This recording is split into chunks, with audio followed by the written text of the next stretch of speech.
wa ala alihi wa ashabihi wa mawalah.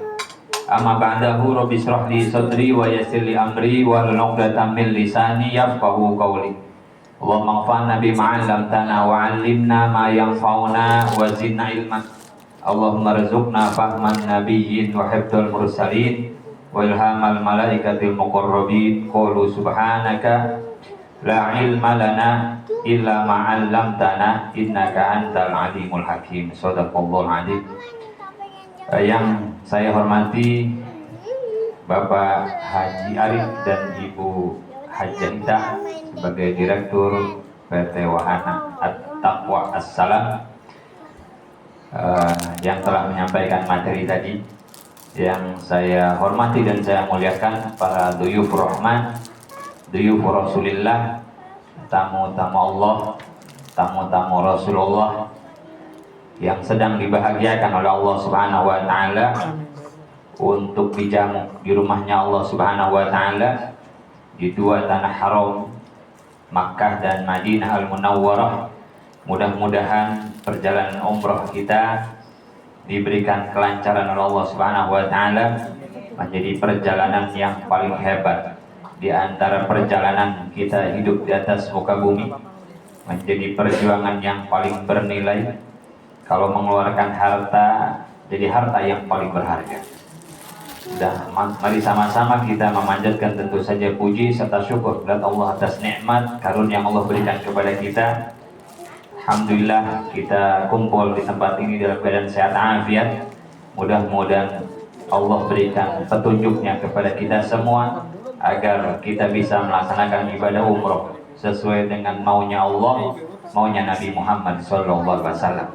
Salawat serta salam senantiasa tercurah limpahkan kepada baginda yang mulia Nabi Muhammad SAW, kepada keluarga, para sahabat, para pengikutnya semua. Mudah-mudahan diwasilah di salawatin Nabi dan wasilah banyak-banyak salat kepada Rasulullah, dimudahkan segala hajat kita, dikabulkan segala pinta kita. Para duyuf Rahman, duyuf Rasulillah, tamu-tamu Allah, tamu-tamu Rasulullah yang saya hormati dan dimuliakan Allah Subhanahu wa taala. Menggarisbawahi apa yang akan saya sampaikan, sedikit apa yang saya sharing. Kami bahas di sini fokus kepada fikih umrohnya, kepada fikih umrohnya, tata cara umrohnya. Kalau tadi teknisnya, nanti ada terakhir hikmahnya. Hal-hal non fikhiyah akan disampaikan. Yang pertama, biar singkat dan paham, biar singkat dan jelas, saya membagi apa yang akan kita laksanakan nanti kepada tiga pekerjaan. Pekerjaan yang pertama adalah pekerjaan pokok ibadah umroh kita. Ini tidak bisa dinego. Ini mah harus dilaksanakan dan ini harus dikerjakan bersama-sama. Jadi kita berangkat niatnya adalah umroh. Jadi kalau yang satu ini, Ustaz, kayaknya saya nggak bisa deh. Lah terus ngapain? Yang pertama mah pekerjaan umroh. Yang kedua adalah pekerjaan-pekerjaan sunnah yang bisa dilaksanakan di Makkah, Madinah atau selama perjalanan, tapi tidak berkaitan dengan sah atau tidak sahnya umroh kita. Ya, seperti iktikaf di Masjidil Haram, seperti tawaf sunnah, seperti kita bersedekah selama di sana, atau nanti di Masjid Nabawi Raudhah sekalipun, atau sholat hijr Ismail. Ini adalah pekerjaan-pekerjaan sunnah yang dianjurkan untuk dikerjakan. Tetapi ketika kita berhalangan atau hal lainnya, mudah-mudahan sehat semua, andaikan tidak pun umrohnya tetap sah. Pekerjaan-pekerjaan sunnah. Nah ini boleh dilaksanakan sendiri-sendiri, tapi dikoordinasikan dengan tour leader dan mutawif. Ya tadi Ustaz, boleh nggak ikut city tour? Saya mau itikaf saja di Masjidil Haram. Boleh, tapi kasih tahu. Karena city tour tidak menentukan sah atau tidak sahnya umroh kita. Gitu. tapi tentu saja ada keutamaannya. Masjid Kuba, sholat 2 rakaat sama dengan pahala umroh. Ziarah ke Uhud, Rasulullah biasa ziarah ke Uhud. Ini pekerjaan yang kedua, ya, yang kalau bisa dikerjakan. Jadi supaya nggak ada penyesalan. Kadang-kadang orang sini, Ustaz, kalau orang kampung saya belum nyemak Hajar Aswad, belum umroh namanya, belum ke Mekah namanya, ya suka begitu aja, bengong aja sampai rumah, nggak sempat nyemak Hajar Aswad, nggak kaitan langsung dengan ibadah haji atau umroh. Kalau bisa ya dikerjakan, kalau tidak apa-apa, tidak berdosa, tidak membatalkan pahala umroh kita. Yang ketiga adalah pekerjaan-pekerjaan yang mubah. Mubah itu boleh-boleh saja, tidak bernilai ibadah langsung, tidak berkaitan dengan juga ibadah umroh, nggak ada kaitan. Mubah-mubah saja seperti biasa. Ustaz, siapa yang tahu pohon korma kayak gimana? Itu begitu, ya itu pohon korma sudah, itu mubah, boleh-boleh saja. Atau Ustaz, boleh nggak beli oleh-oleh buat di rumah? Ya mubah, boleh saja, boleh saja. Ya ini silahkan dilaksanakan sendiri-sendiri supaya kita tahu mana yang harus kita kerjakan, kejar bersama. Jangan sampai nanti karena pekerjaan mubah umrohnya yang pokok pertamanya keteteran. Ya. Untung ini Makkah dulu, ya. Kalau yang Madinah dulu udah sibuk nyari oleh-oleh keliling kota Madinah. Pas mau umroh, ternyata enggak deh, capek deh. Nah ini kacau. Ya, jadi dengan begini kita tahu mana skala prioritas apa yang kita kerjakan selama 9 hari. Yang kedua, bahwa pekerjaan umroh itu tidak selama 9 hari. Pekerjaan umrohnya enggak selama 9 hari kita umroh terus, enggak, ya. Supaya kita yang baru-baru khususnya enggak selama. Bapak-bapak, masya Allah mah, bapak pegang ihram ini selama 9 hari, enggak. Cuman sebentar, paling lama ya setengah hari, paling lama setengah hari, insya Allah. Itu. Jadi umrah itu selesai setengah hari atau satu hari, paling lama gitu. Selebihnya kita tidak dalam keadaan umroh, tidak dalam keadaan ihram, kayak biasa lagi, sholat berjamaah dan yang lainnya. Umroh tidak selama 7 hari atau 5 hari. Ini perlu saya sampaikan karena nanti kita tahu batasannya. Kayak sholat, ada takbiratul ihram, ada salam. Kalau sudah salam selesai sholat, boleh makan lagi, boleh yang lain lagi. Itu. Kemudian yang ketiganya adalah secara simpel dan sederhana, pekerjaan umroh yang sebentar tadi. Ya, itu pun ada rukun, ada sunnah, ada rukunnya, ada wajibnya, ada sunnahnya. Kerjaan umroh kita apa aja sih? Ada. Ini rukun umroh itu cuma ada 5. Ini saja. Ya. Yang pertama adalah ihram, niat. Ihram itu niat. Kalau kita sholat mah, saya niat sholat zuhur, saya niat sholat asar, saya niat sholat maghrib, itu namanya ihram. Ketika kita sudah niat, berarti sudah dalam keadaan ihram. Menjadi tidak boleh lagi sesuatu yang biasanya boleh. Dan kita sholat, sekarang kita boleh ngopi, boleh makan. Kalau sudah Allahu Akbar, nggak boleh lagi tuh. Kenapa? Sudah dalam keadaan sholat. Ini dalam keadaan. Yang kedua adalah tawaf, mengelilingi Ka'bah 7 putaran. Kemudian sa'i, tahallul, tartib. Ini 5 rukun umroh. Apa rukun? Harus dikerjakan. Tidak boleh kemudian kita habis niat, udahlah Ustaz, kayaknya saya nggak kuat deh. Nah ini juga begitu tuh. Terlebih umroh yang kedua, biasanya tour leader atau mutoib menekankan yang kira-kira benar sanggup nih niat, yang enggak jangan niat gitu. Ya, udah semangat niat di tempat nekot, ya, udah niat, pas sampai hotel lihat panas, kayaknya nggak jadi deh, nggak bisa. Sudah nih ya. Ya, kalau tata caranya nanti macam-macam. Udah niat tawaf, sa'i, tahallul, kemudian ini saja. 5 ini saja sudah selesai, sudah pekerjaan umroh kita beres. Ya. Niat, tawaf, sa'i, tahallul. Kalau sudah gitu beres. Boleh belanja Ustaz habis itu? Ya boleh, tanggung jawab masing-masing. Ya. Sudah selesai. Jadi ya setengah hari selesai. Ini namanya rukun umroh. Yang kedua adalah wajib umroh. Wajib umroh cuma ada 2. Yang pertama adalah niat di tempat mikot atau namanya mikot makani. Mikot makani. Jadi niat umroh itu ditentukan langsung oleh Nabi Muhammad SAW. Di mana tempat niatnya? Nah, niat di tempat yang khusus ini masuknya bukan rukun tapi wajib. Wajib niat. Misalkan orang yang datang dari Madinah, ada peta mikot. Orang yang datang dari Madinah niatnya di Bir Ali. Orang yang datang dari Yaman niatnya di Yalamlam.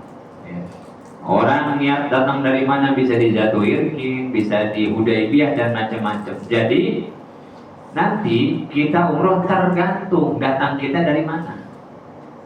Ustaz, tetangga saya umroh niatnya di Bir Ali. Kok kita nggak ke Bir Ali? Lah dia Madinah dulu, makanya niatnya di Bir Ali. Ketika kita dari Indonesia, ya niatnya di Jeddah atau Yalamlam, di atas pesawat, nggak usah muter lagi ke Bir Ali. Jadi mikot makani atau tempat ambil mikot itu tergantung kita datangnya ke Mekah dari arah mana.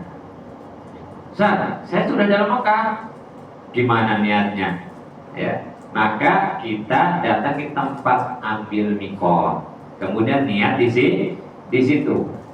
Niat di situ tuh, misalkan kita datang ke Masjid Aisyah Tan'im, atau kita datang ke Ji'ronah, atau kita datang ke Hudaybiyah. Di situ deh niat, sudah. Namanya mikot pagi ini wajib.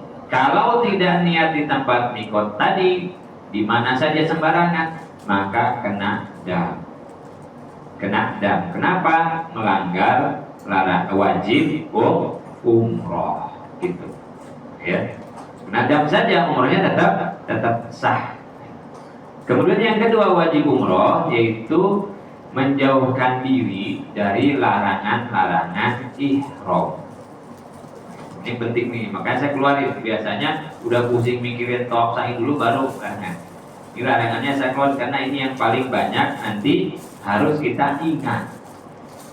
Setelah niat tadi ada niat ihram, kemudian ada larangan. Larangan ini berlaku ketika kita sudah niat, Bu. Kalau belum niat belum berlaku. Kalau belum niat berlaku, kenapa? Orang belum niat kok. Belum dalam keadaan ibadah umroh. Boleh saja mau pakai minyak wangi 1 gelas ya boleh. Ya, mau apa nyukur rambut ya boleh. Kenapa? Belum nih niat. Enggak boleh itu kalau sudah niat. Kalau sudah nih niat, atau setelah tahallul mah bebas. Bapak-bapak copot baju ihramnya, mau pakai sarung lagi, mau pakai gamis lagi, mau pakai yang lain lagi, kenapa? Sudah tahallul. Ibarat kata niat ihram itu takbirnya dalam sholat, tahallul itu salamnya. Kalau udah salam mah boleh lagi, udah tahallul boleh apa? Maka di dalam niat sampai tahallul, ketahuilah kita berada dalam keadaan melaksanakan ibadah umroh. Yang berbeda dalam keadaan kita sehari-hari, ketika kita dalam keadaan umroh, ada larangan-larangan ihram. Ya, yang melanggar ini maka kena dam nanti. Kena kafarat tergantung larangan ihram yang dilanggar. Apa saja itu? Yang pertama, bagi pria tidak boleh memakai pakaian yang berjahit, yang sifatnya menyelumpuh di dalam tubuh kita, itu kata bahasa fikihnya. Kaos dalam, celana dalam. Gimana kalau baju koko? Apalagi waktu dalam aja nggak boleh tuh baju koko, ya. Ini hati-hati ketika kita pun sudah di hotel, di kamar, ganti baju dulu, kan ihramnya copot, ya. Ini kayaknya nggak nyaman nih, nggak boleh. Nanti boleh ganti setelah tahallul. Ini saya ulang-ulang karena sering banget kejadian. Kita sudah nyampe hotel, makan dulu, pas makan lah, kok dia pakai celana? Gerah lah Ustaz, katanya pakai celana dulu. Kagak boleh. Yang pertama adalah memakai pakaian berjahit, nggak boleh. Ustaz gimana kalau tas, ya, kalau syal, ya, yang penting syal itu nggak diikat, syal diselempangin gini aja. Ya, terus kemudian gesper boleh, jam tangan boleh. Batu cincin boleh, batu cincin, ya, biar kalimaya yang nyampe Mekah. Ya, memakai pakaian berjahit nggak boleh. Memakai sepatu atau alas kaki yang menutupi mata kaki, ya. Hati-hati yang di Jeddah, yang kita ke Mekah semua, ya. Karena kita niatnya di Jeddah maksimalnya, otomatis siapkan sendal, ya. Suka lupa bawa sendal, pakai sepatu aja, ya. Terus kemudian, waduh, sendalnya di koper Ustaz, kopernya sudah jalan ke bus, akhirnya copot alas kaki itu. Ini nggak boleh pakai sepatu itu buat pria. Maaf, ini bagian untuk pria, ya. Jadi ibu-ibu mau pakaian berjahit boleh, ibu-ibu. Repot ibu-ibu nggak dijahit bajunya, ya. Nih memakai sepatu kaki yang menutup mata kaki sini nih. Nah itu tidak boleh. Selop gimana selop? Bapak-bapak kan ada yang model selop, ya boleh, nggak ada masalah. Kemudian bapak-bapak tidak boleh menutup kepala. Peci, ya, pakai peci atau pakai peci sih enggak, panas tuh jam 2, ya. Tutupin begini, ya, biasa keredongan, ya, pakaian ihram naikin ke atas sini panas enggak boleh.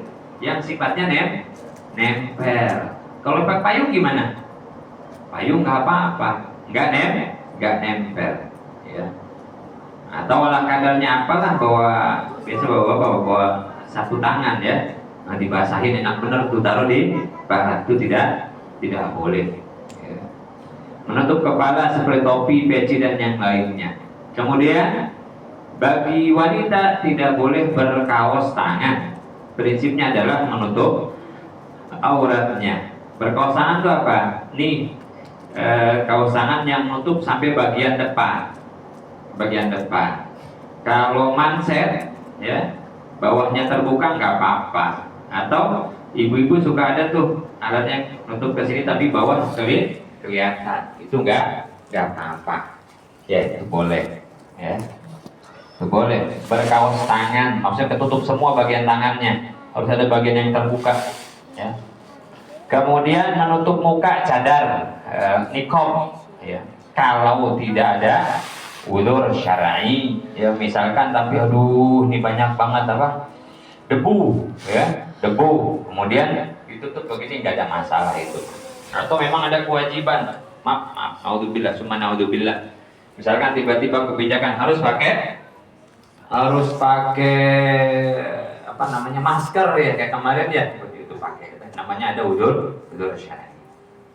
Kemudian bapak dan ibu tidak boleh membunuh binatang atau berburu binatang yang sifatnya hewan buruan.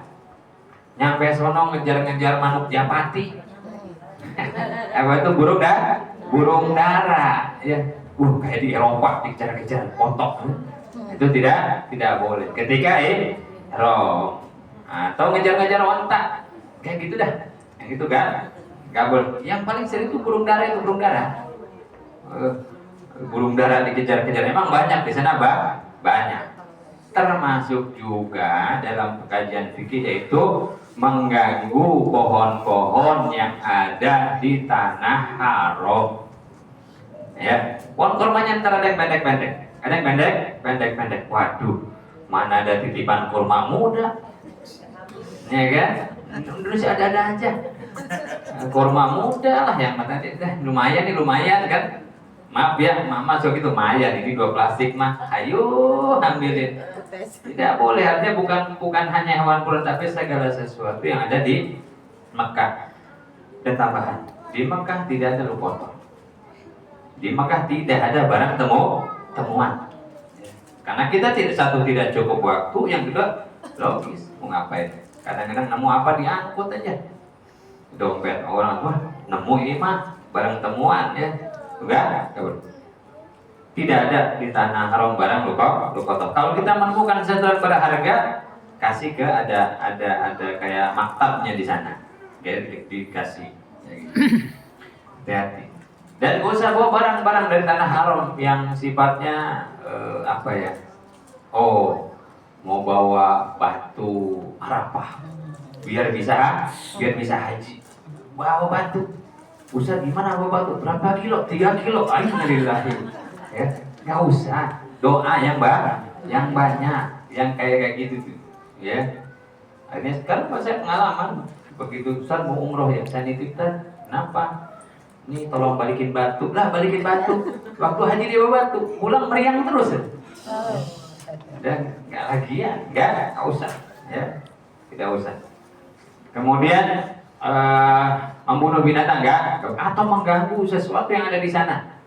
Ayo naik ke Jabal Rahmah, kemudian nulis, ya apa namanya vandalisme gitu ya. Itu ada tuh tubuh nulis, ubay ngopi forever. Gak usah. Ya, itu kejadian banyak. Betul. Biasa kalau nyotin bapak-bapak ntar marah. Itu ya Allah. Dan itu banyak jebakan, dikasih spidol, nulis. Ayo, Om Syariah, 10 real, begini? Gak usah. Doa yang banyak doa. Ya. Itu memang nanti di tubuh itu coret-coretan. Saya tahu. Kenapa? Ya, Pasar Kemis, Cikupa, Cinere, Jakarta. Allah, nggak usah. Jangan gabung sama saya. Sesuatu yang ada di sana kita mau ibadah. Saya kembali maksudnya itu. Nabi itu mau kita nyampe sana itu ibadah yang khusyuk, tidak mengganggu, belajar hidup tidak mengganggu orang lain, bahkan binatang. Ini gini Bu, kenapa kita nggak boleh membunuh binatang, buruan? Padahal yang nggak boleh ini sebetulnya bukan membunuh binatang yang halal, yang boleh diburu. Kenapa? Filosofinya adalah binatang yang halal untuk kita bunuhnya nggak boleh orang haji umroh. Apalagi mengganggu manusia. Apalagi kemudian kita ngikut orang dalam ibadah kita, nginjak kaki orang dalam ibadah kita, itu lebih tidak boleh lagi. Kalau binatang saja tidak boleh, apalagi manusia. Kemudian tidak boleh menikahkan, meminang untuk dinikahkan. Tidak boleh itu ketika dalam keadaan ihram. Tapi kalau sudah selesai ihram boleh. Misalkan susah nih nyontoinnya nih, mana istri saya ikut lagi. Misalkan pastinya sampai ketemu jodoh. Misalkan yang bujangan. Ini repot kalau bawa buntut gini. Ya. Misalkan udah diintimidasi aja Ustaz ini. Ya, misalkan gitu. Ketemu jodoh di sana. Ya, nunggu tahallul dulu. Beres tahallul di depan Masjidil Haram tuh. Saya nikahkan sah prasmanan. Lagu Sunda neng enggak ada. Nah, yang tidak boleh itu dalam keadaan umroh. Karena kemarin ada orang menjudge orang, nikah di kok orang larangan umroh haji. Enggak, kalau sudah tahallul bisa. Kenapa dilarang? Ada namanya kajian fiqhul maqasid. Ya. Sebetulnya dilarang menikah itu karena nanti akan terjadi menjaga sesuatu yang bisa membatalkan umroh dan haji. Kenapa dilarang menikahkan atau minta dinikahkan? Apa itu? Berjima. Berjima itu pembatal haji dan umroh. Pemicunya nih nikah. Itulah kenapa menikahkan tidak boleh, tapi itu kajian lain. Kemudian tidak boleh bersetubuh. Kalau bersetubuh nih pembatal, ini pembatal. pembatal, atau sesuatu yang mengarah ke situ, situ berjumbu dan yang lainnya. Ya, diciri ini, ditandai ini, yang sekamar berdua, ya. Biasanya gitu. Ini bahaya, ya. Jangan lama-lama di kamar dah sampai tahallul. Tapi kalau sudah tahallul gimana Ustaz? Kalau sudah tahallul, halalan toiban. Kalau sudah tahallul mah, ya, kartu made in Mekah. Ya, karena ada jamaah itu nanya pas terakhir di bandara. Ustaz, saya mau nanya ini sebenarnya, kenapa? Itu di Mekah Madinah emang nggak boleh? Ya boleh, yang nggak boleh itu sebelum tahallul. Waduh, rugi bandar kan? Ya, ini perlu disampaikan gitu ya. Kemudian mencaci, bertengkar, mengeluarkan kata-kata kotor, ini mengurangi pahala umroh. Ya, tadi binatang buruan aja nggak boleh kita ganggu.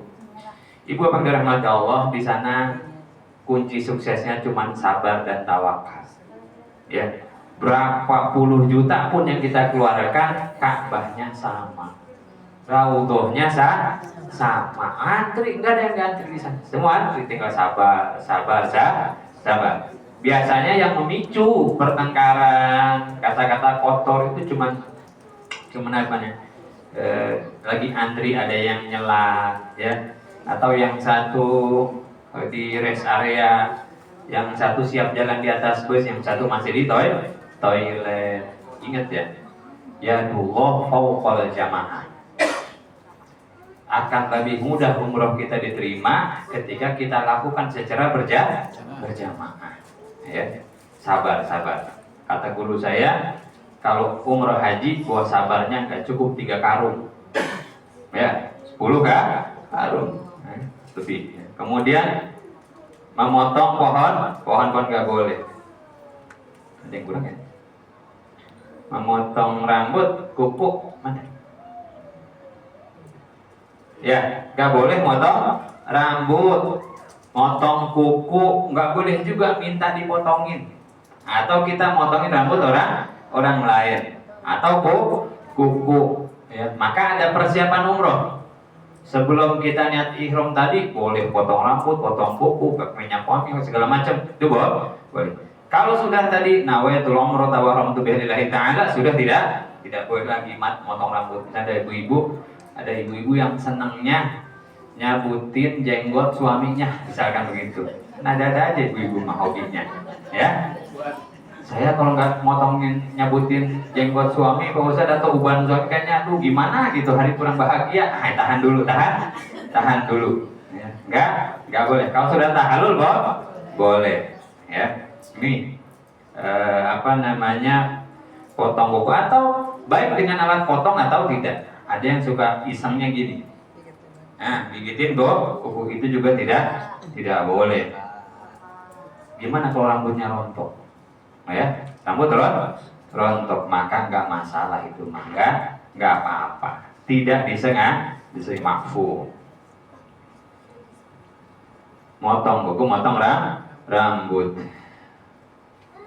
Ada lagi sebetulnya yang sering itu kurang apa? Pakai parfum, pakai wangi-wangian. Nah, pakai wangi-wangian atau segala sesuatu yang tujuannya untuk mewangikan. Ya, parfum lah, parfum. Sudah niat nawaitul umrah tawarramtu billahi ta'ala, maka sudah tidak boleh lagi, Pak Ustaz, suami saya kecut banget, bentar sampai tahallul, udah nikmati aja, itu wangi surga. Ya, udah biarin aja sampai tahallul. Ya, ibu-ibu, Ustaz, saya mah biasa begininya, udah sampai tahallul. Bagaimana? Apakah kita harus bau? Enggak. Kayak ihramnya, baju yang dipakainya itu boleh diwangikan sebelum niat.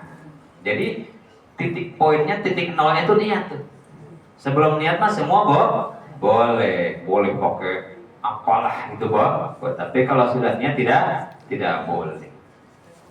Ustaz, gimana kalau sesuatu yang punya wangi? Ya, makanan begitu nyampe, wangi banget ini. Ya, kena wangian itu, apa nih aromanya? Nggak masalah, itu bukan mewangikan. Sikat gigi, ya, ada aromanya, nggak apa-apa itu kayak makan. Nggak ada masalah. Yang sifatnya mewangikan yang tidak boleh. Kadang-kadang ada masalahnya adalah ketika ada orang nawarin parfum, parfum haji halal kan gitu. Wah, orang Indonesia nggak tahu halal, asal halal aja gratis berarti ini. Wah, tekau orang sini maya gitu begitu lah, halal langsung dikasih tangan seperti ini. Nah, itu juga kena larangan. Kan nggak sengaja, sama aja, ya, sama saja. Kadang-kadang soalnya kalau bapak-bapak tukang parfumnya tahu lagi umroh nih, pakaian ihram. Kalau ibu-ibu kan sama saja. Nah, disemprotin gitu. Kalau enggak, dia pakai kertas yang tipis-tipis ya itu juga tidak boleh. Nah, ini larangan ihram atau yang tidak boleh dilakukan. Kategorinya wajib umroh. Kalau terjadi maka lapor kepada tour leader atau mutawif. Baik, itu larangan ihram dulu deh. Ada pertanyaan nggak? Sebelum saya detailkan satu-satu gimana niat, gimana tawaf, sa'i, tahlul. Ibu.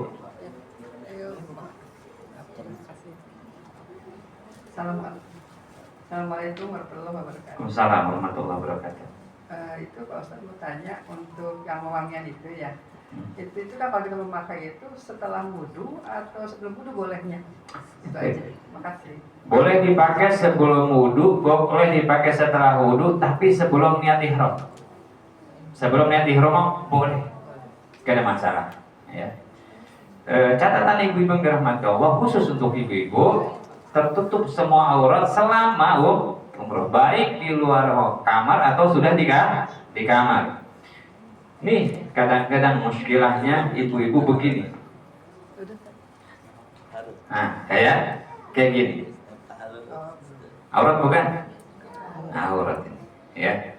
Ini kelihatan aurat namanya. Makanya ditutup dengan, saya sih biasanya nyaranin manset ya yang panjang sehingga tertutup selamanya juga harusnya begitu. Kemudian yang selanjutnya adalah soal pakaian ihram. Pakaian ihram. Satu, ibu-ibu bebas sebenarnya mah, hanya saja harus menutup seluruh auratnya. Ustaz, pakaian yang buat umroh saya yang beli di Tamrin City kotor Ustaz. Ada juga yang batik bekas kondangan misalnya gitu ya. Misalnya begitu, boleh apa enggak? Ya boleh saja. Nggak ada masalah. Tidak ada pakaian khusus kecuali nanti teknis tadi dari ini saya bicara fikih aja ya. Teknis secara travelnya ikuti arahan ibu kita tadi.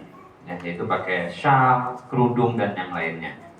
Kemudian bapak-bapak, pakaian ihramnya dipakai kapan? Sebelum sudah dipakai.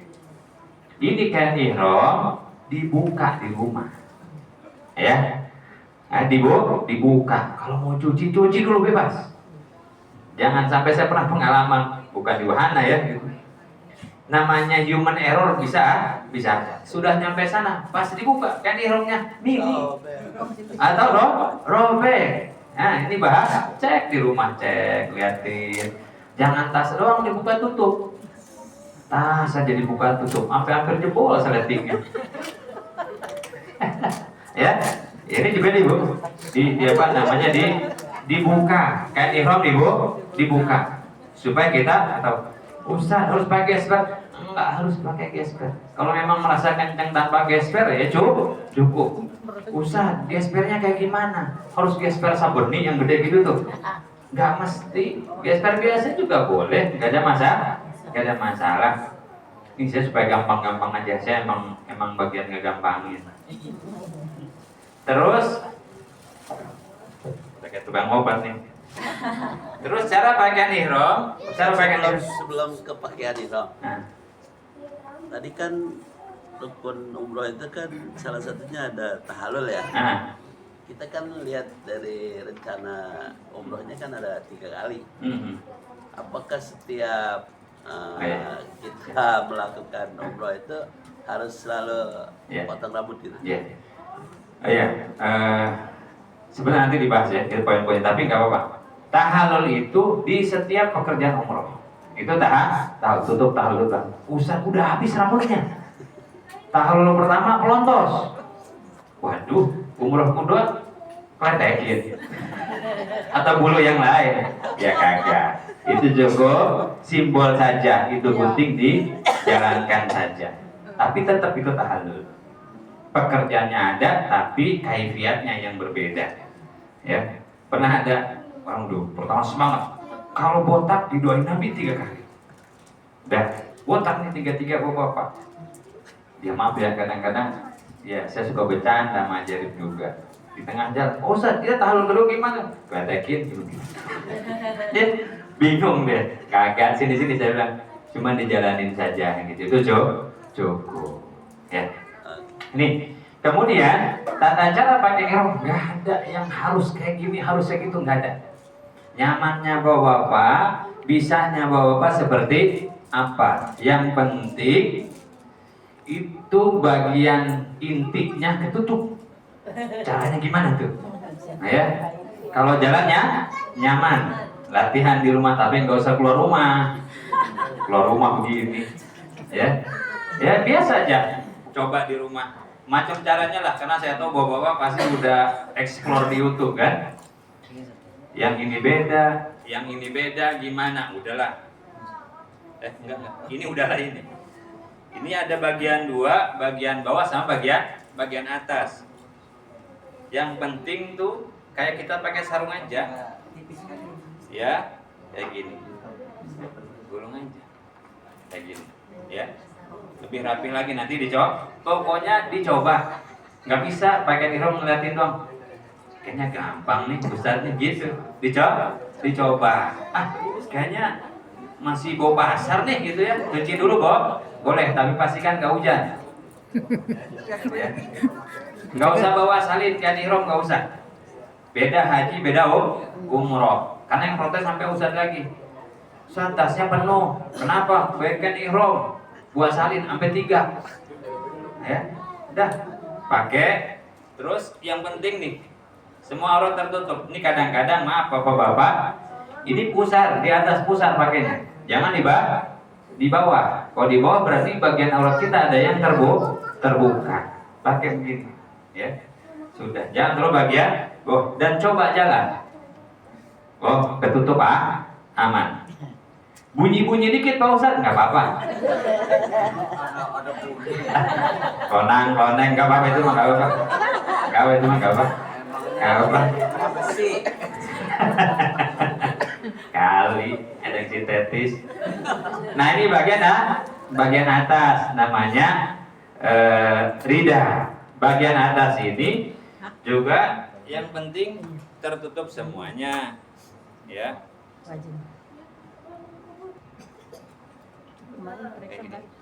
Nyamannya aja. Ada model kimono Ustaz siapa tuh yang bikin tuh? Silahkan, nggak apa-apa. Nggak ada wajib kayak gini kayak gitu. Yang penting kita nyaman. Kalau biasa saya begini, karena kalau begini sudah ketutup sebagian badan kita. Yang ini naikin ke atas. Aman. Tuh beres. Dicoba. Ustaz gampang banget, biasa. Ngeliatin ya, dicoba. Pokoknya kudu dicoba. Jadi PR-nya 2 hari ini. Ya, udah kayak gini, udah coba-coba aja Bu, depan kaca bapaknya gitu. Oke, yang kurang ini itu ya. Gitu ya. Apa itu kalau terketarik orang di sana tuh banyak orang nggak copot? Nah, enggak copot. Takut copot ya? Kan kita kan di sana kan berdesak-desakan nih. Insya Allah enggak. Orang-orang yang gede-gede banget itu katakanlah gitu ya. Nah. Kita kan enggak kayak kita jarang begini gitu ya. Iya. Nah, itu loh. Yang penting nggak ditarik sama ibunya. Kalau ibunya di rumah gampang. Aman ya. Biasa sono. Ya. Jadi yang penting kita jalan copot mah enggak. Karena itu tadi kita beda sama haji ya. Kalau haji bisa 2 hari, hari ini ya setengah hari lah, setengah hari. Dan itu tadi perlu pembiasaan. Ya, perlu pakai jalan, oh ya nyaman, oh enaknya begini nih, enaknya begini nih. Gespernya pasang di sini nih, setelah ini biar nggak turun lagi, pakai gesper. Gitu. Tan, maaf. Saya. Boleh lihat nyelipinnya di belakang. Boleh. Bebas saya mah boleh. Tuh. Oh, dimasukin gitu aja. Iya, masukin gitu aja. Sebelakang paling ini kita mentok nih gitu. Ya. Justru saya pertanyakan tadi itu, takut kan slip gitu, kita Ah. berdesakan kan, Ah. itu geser kan, copot enggak, yang Kalau ini itu. sebetulnya nggak apa-apa kalau begini, sampai begini nggak ada masalah. Sampai begini nggak ada masalah. Ini bukan aurat laki-laki. Misalkan terbuka, aduh Ustaz, saya terbuka mulu, atas mah nggak apa-apa. Yang penting Tutup besar aja. bawah itu. Nah, kalau bawah ada yang teriak entar. Ya, gitu. Yang penting ini dikencengin. Ya, kalau atas, andaikan begini pun misalkan ribet banget nih mau wudhu nih, taruh dulu deh, kita wudhu begini, nggak pakai apa-apa, atasnya nggak apa-apa, nggak ada masalah, nggak ada masalah. Ya, oke. Baik, nanti dicoba. Ini nggak bisa dilihat, ya, dicoba di rumah.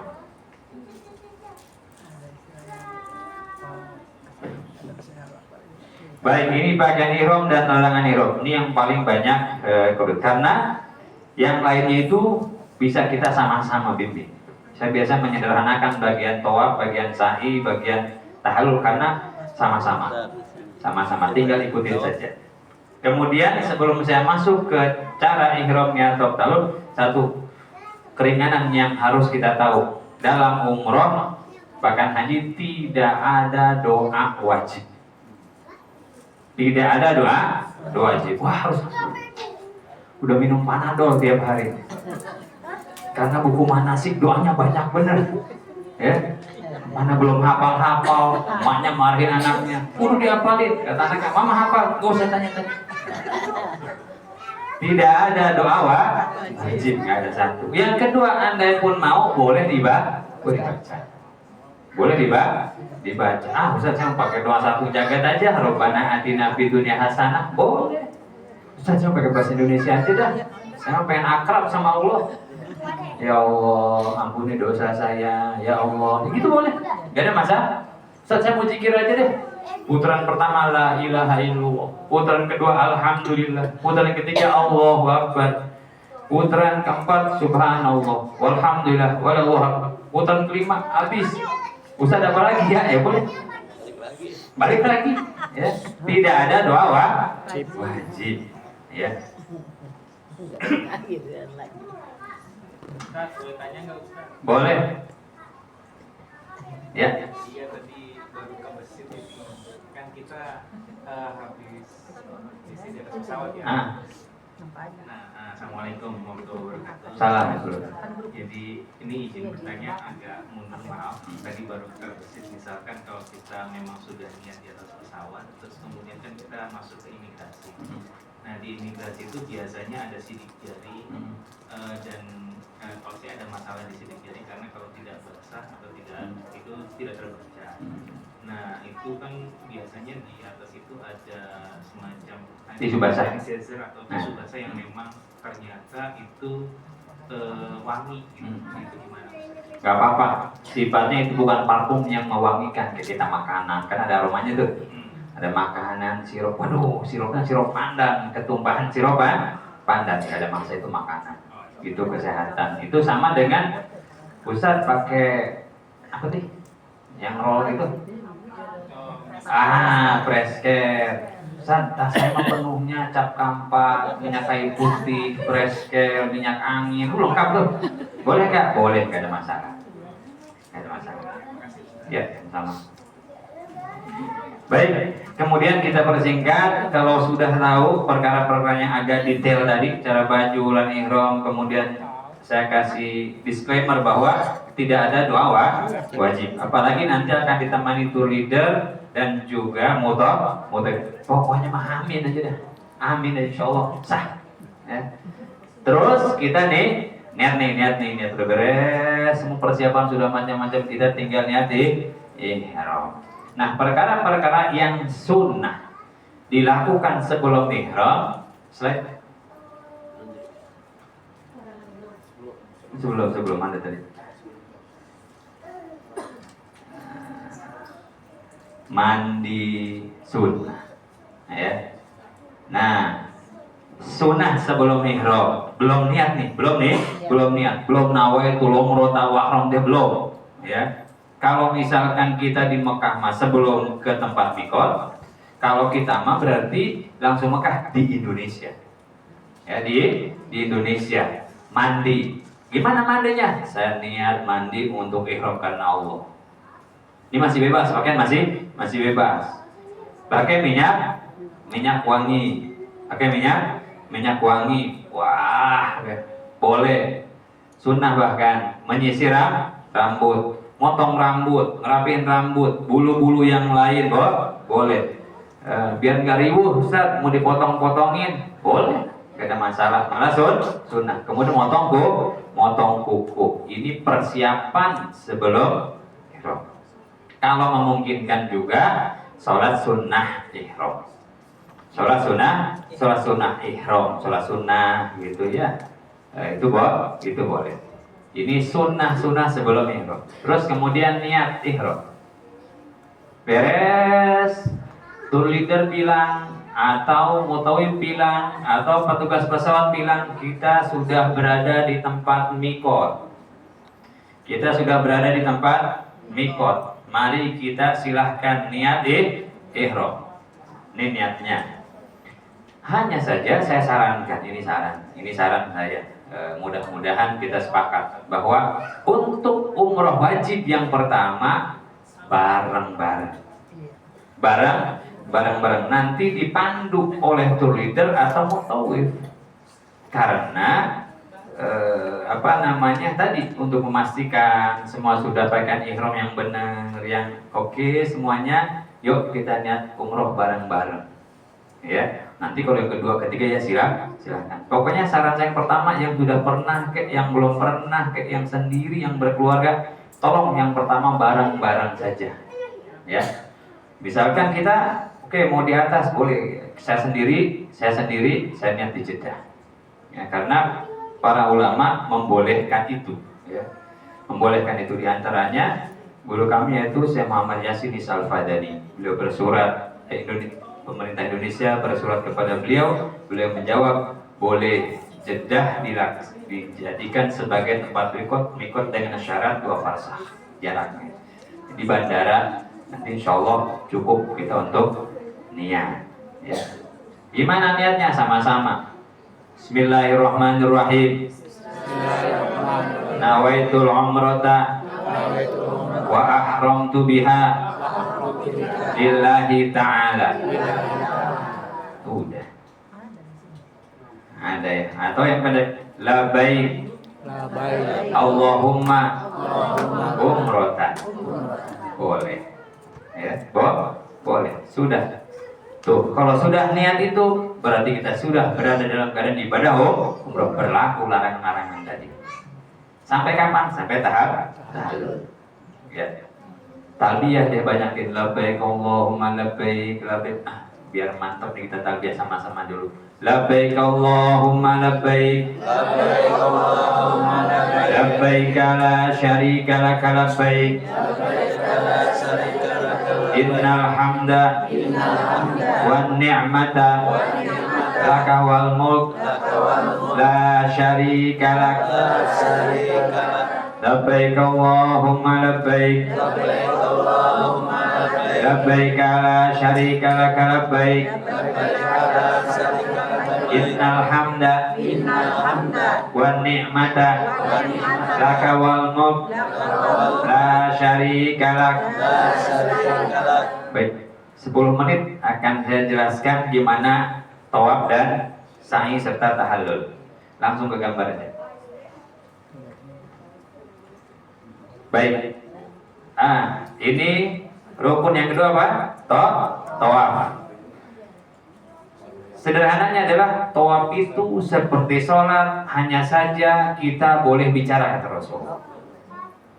Tawaf itu seperti sholat, hanya saja kita boleh bicara. Artinya harus suci dari hadas, harus suci dari najis. Hanya saja kita boleh ngomong, kita boleh bicara. Ya. Jadi nggak sah tawaf tanpa punya wudu. Ya.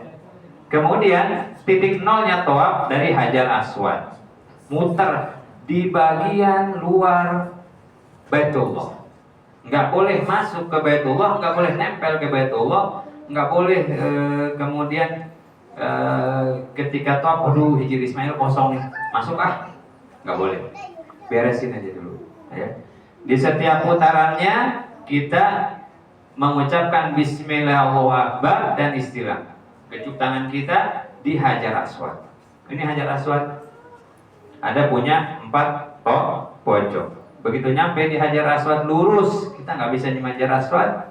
Kalau bisa menghadapkan badan kita ke Hajar Aswad, Bismillahirrahmanirrahim Allahu Akbar, dikecup tangannya, sudah madep ke sana. Bahu kiri kita harus sejajar terus dengan Hajar Aswad, terus muter, angkat Ka'bah. Ada TV-nya. Ya. Sini sampai di satu pojok sebelum Hajar Aswad, namanya rukun Yamani, kita boleh Allahu Akbar tapi tanpa dikecup. Setelah itu baca Rabbana atina fid dunya hasanah wa fil akhirati ada benar terus. Sampai Hajar Aswad 1 putaran. 2, 3, 4, 5, 6, 7. Ustaz, di putaran keempat batal. Buang angin keluar, harus wudu, minta antar ke tuli dan motor, ya, antar wudu balik lagi. Mulai dia keberapa? Keempat. Tapi batalnya dia keempat, maka mulai lagi keempat, 5, 6, 7 sampai selesai. Ini tawaf. Catatan saya di sini, jangan dekat-dekat ke Ka'bah dulu, ya. Fata Morgana biasanya. Kayaknya kosong tuh Hajar Aswad tuh, Hijir Ismail kosong tuh. Lah ke situ dulu lah, keluar dari barisan. Akhirnya situ penuh, nengok ke belakang, hilang. Ustaz nggak akan mundur karena Ustaz juga umroh kan, akan terus maju ke depan, jalan terus. Kalau terjadi sesuatu di tempat tawaf, jangan keluar dari tempat tawaf. Tetap ada di situ. Cukup saja ada syam ini. Kalau misalkan kita terpisah di situ, ini tipsnya. Cukup syal kita naik ke atas gini. Gini aja sambil terus jalan. Karena nanti turun dari sama motor, oh itu syalnya wahana. Akan dijemput. Jangan keluar Hajar Aswad. Jangan keluar tempat tawaf. Kalaupun kita sudah selesai, udah selesai tapi belum ketemu kawan, terus saja muter. Kita lebih mudah nyari di tempat tawaf daripada ibu sudah keluar Masjidil Haram ke arah yang berlawanan dengan hotel kita. Ya, atasin aja gitu. Maksudnya direktur, saya di sini nggak usah, atasin aja begitu. Kita akan lihat, ya, gitu, ya. Waktu itu udah ada yang memantau gitu ya. Ada, kita kan ada. Cuman kan kadang-kadang orang banyak, ya. Kalau kita di atas ke sini kelihatan karena semua pakai putih nanti. Baik, setelah kita tawaf 7 putaran, kita akan sholat sunnah di belakang maqam Ibrahim. Wattakhidhu min maqam Ibrahim musholla. Di belakang maqam Ibrahim sholat 2 rakaat, kemudian biasa dikumpulkan lagi oleh leader mutawif. Setelah itu beres, sudah tawaf kita 7 putaran. Kalau ada selisih ngitung, yang berlaku hitungan leader atau mutawif. Ustaz, perasaan saya repot udah pakai perasaan kan? Kayaknya udah 7 nih, emang pengen buru-buru kelar, ya. Pokoknya yang di depan ngitung, tapi kita juga tetap ngitung. Kalau kita terpisah dengan rombongan, terusin selesai sampai 7, tau udah bisa, ya. Baik, kemudian sholat di belakang maqam Ibrahim, kita lanjut ke pekerjaan selanjutnya yaitu sa'i. Gambar sa'i boleh?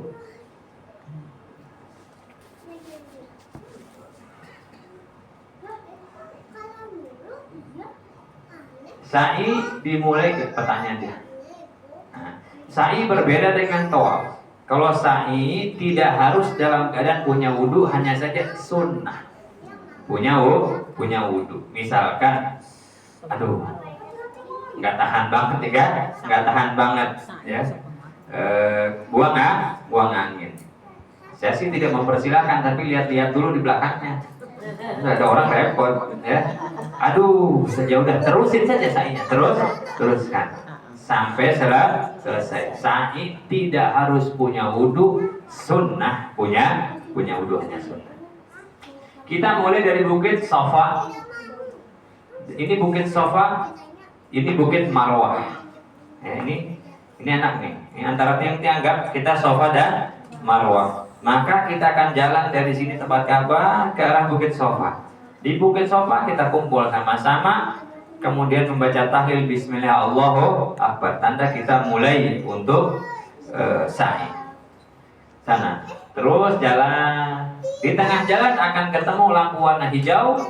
Di situ romol sunnah, lari-lari kecil, bapak-bapak saja.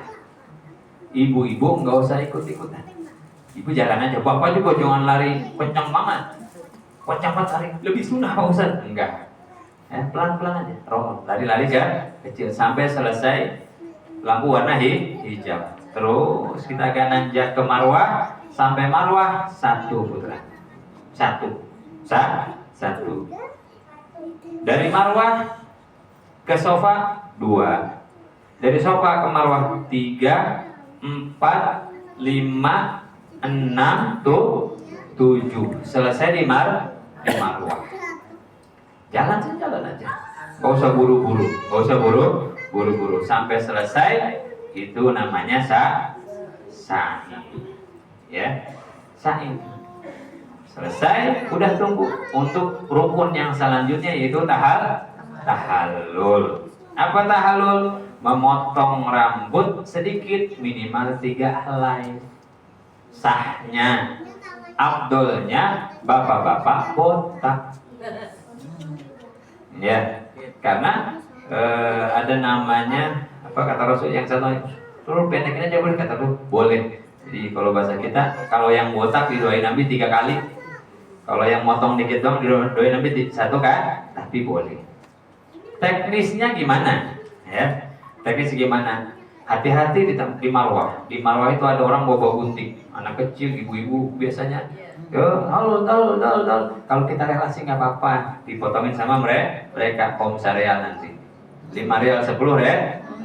Kalau kita rela nggak apa-apa. Cuman kadang-kadang kita mau rela nggak jadi karena merasa di prank, gitu ya.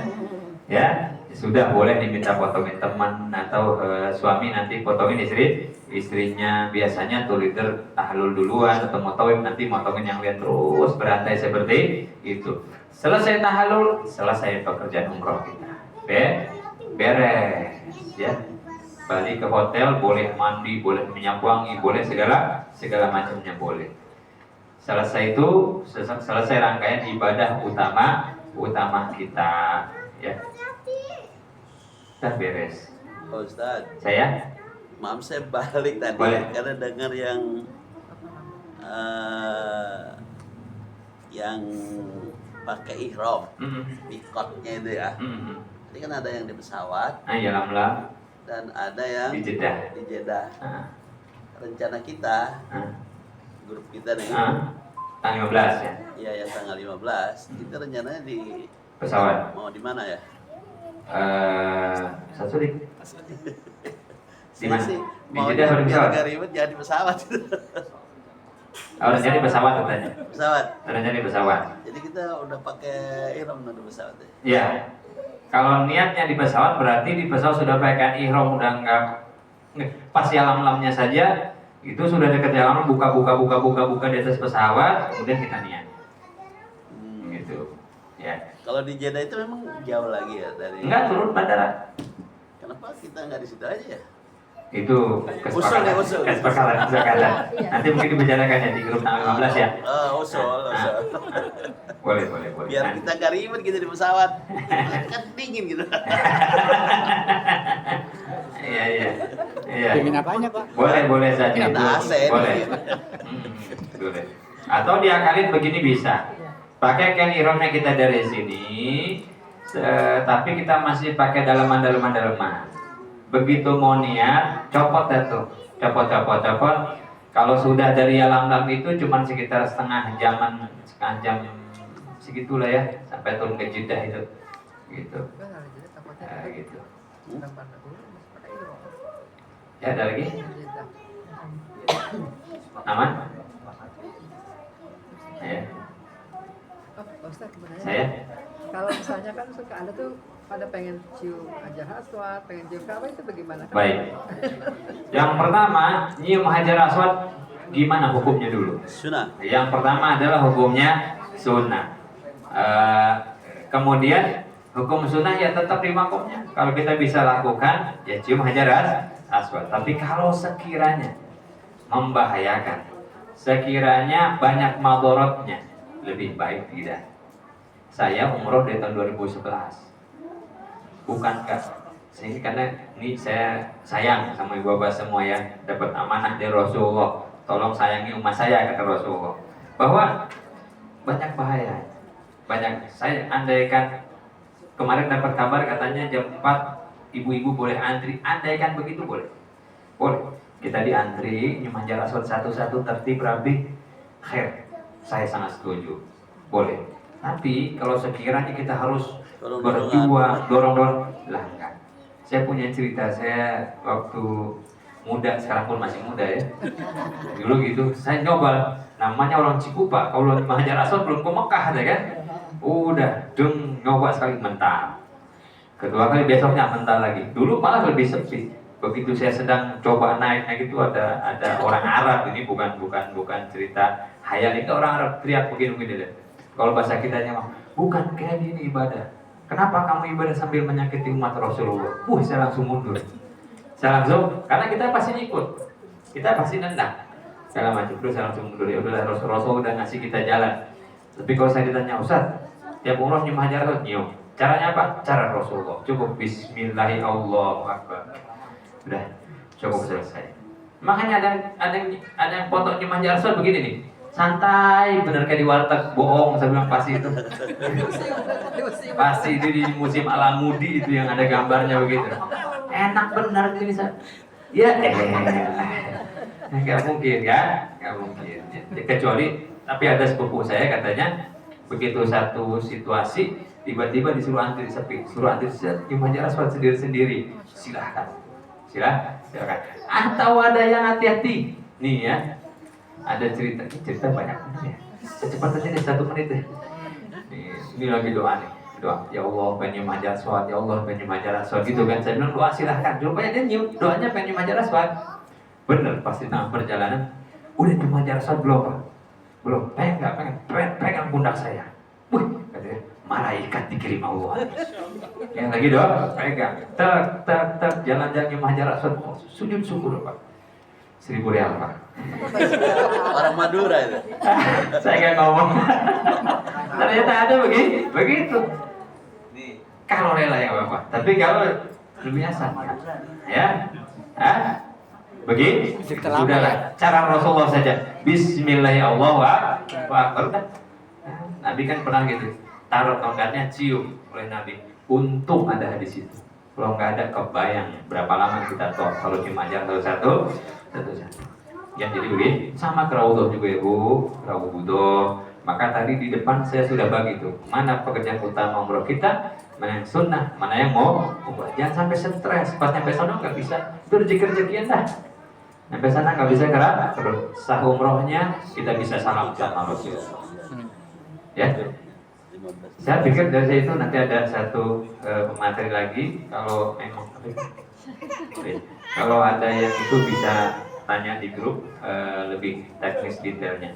Demikian dari saya, kurang lebih saya mohon maaf kalau ada salah penyampaian, salah menata kata, kurang lebih mohon maaf.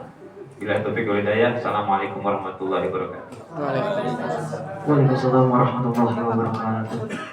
Syukur dan terima kasih kami ucapkan kepada Bapak Ustaz Ubaidillah yang telah memaparkan penjelasan mengenai manasik dengan